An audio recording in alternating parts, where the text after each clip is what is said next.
Morning all leaders. నా పేరు శైలజ. నేను ఉప్పల్ దగ్గర మేడిపల్లిలో ఉంటాను. బిఫోర్ వెస్టేజ్ నేను కూడా ఏం చేయకపోతుంది.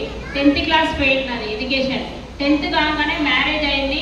మ్యారేజ్ కాగానే వితిన్ 3 yearsలో మా సార్ వైట్ జాయింటీస్ రావడంతో ఎక్స్పైర్ అయ్యారు.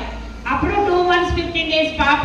ఇంకా ఏం చేయలేని సిచ్యువేషన్. అప్పుడే డబ్బు గురించి ఆలోచించాను.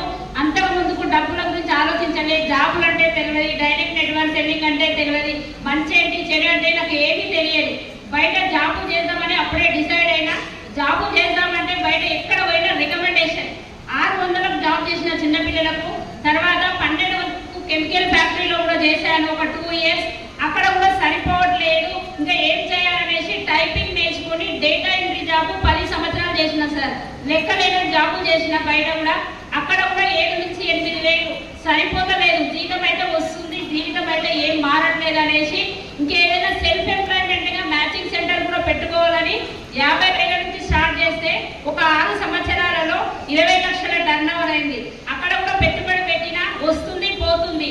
లైఫ్ అయితే ఏం చేంజ్ కావట్లేదు. ఇంకేం చేయాలి? జాబ్ చూస్తే ఇట్లుంది, బిజినెస్ చూస్తే ఇట్లుంది. ఇంకా ఏం చేయాలనేసి ఇంకా ఏదైనా చేద్దాము అనుకునే సమయంలోనే ఈ వెస్టేజ్ అనేది my great leader Gayatri madam ద్వారా పరిచయం అయింది. పరిచయం అయినప్పుడు నేను బిల్లింగ్ చేయలేదు. ఎందుకంటే ఇలాంటి నెట్వర్క్ మార్కెటింగ్ లో డబ్బులు కట్టినా మోసపోయినా.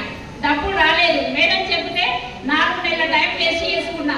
తర్వాత బలవంతంగా ఉప్పల్లో జరిగే సైన్స్ సార్ మీటింగ్కి వెళ్ళిన తర్వాత ఇందులో మంచి బిజినెస్ ఏంటి, చెడు బిజినెస్ ఏంటి, నెట్వర్క్ మార్కెటింగ్ అంటే ఏంటి, డైరెక్ట్ నెట్వర్క్ సెల్లింగ్ అంటే ఏంటి, క్లారిటీ తీసుకున్న తర్వాత ఇప్పుడు నా జర్నీ వచ్చేసి 32 నెలలు.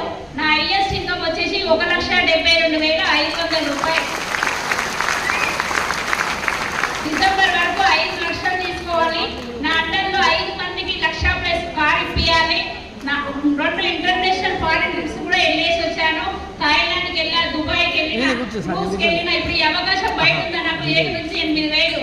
మా ఫ్రెండ్ ద్వారా ఒక అవకాశం వస్తే మీటింగ్కి వెళ్ళినా, క్లారిటీ తీసుకున్నా, డిసైడ్ అయినా, వర్క్ చేస్తున్నా.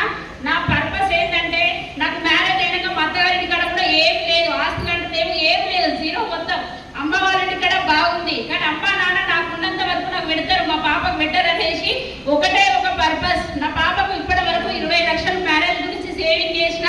ఇంకా 2030 వరకు నాకు నచ్చినట్టుగా ఒక లగ్జరీ ఇల్లు తీసుకొని మా పాప బతుకున్న రోజు 3 జనరేషన్ వరకు డబ్బులు ఇవ్వాలి. నా అండర్లో వచ్చిన టీం మెంబర్స్ కూడా డబ్బులు ఇప్పించుకుంటా. నేను డబ్బు తీసుకోవాలని ఒకటే ఒక గోల్ సంకల్ప బలంతో ఈ బిజినెస్ టేకప్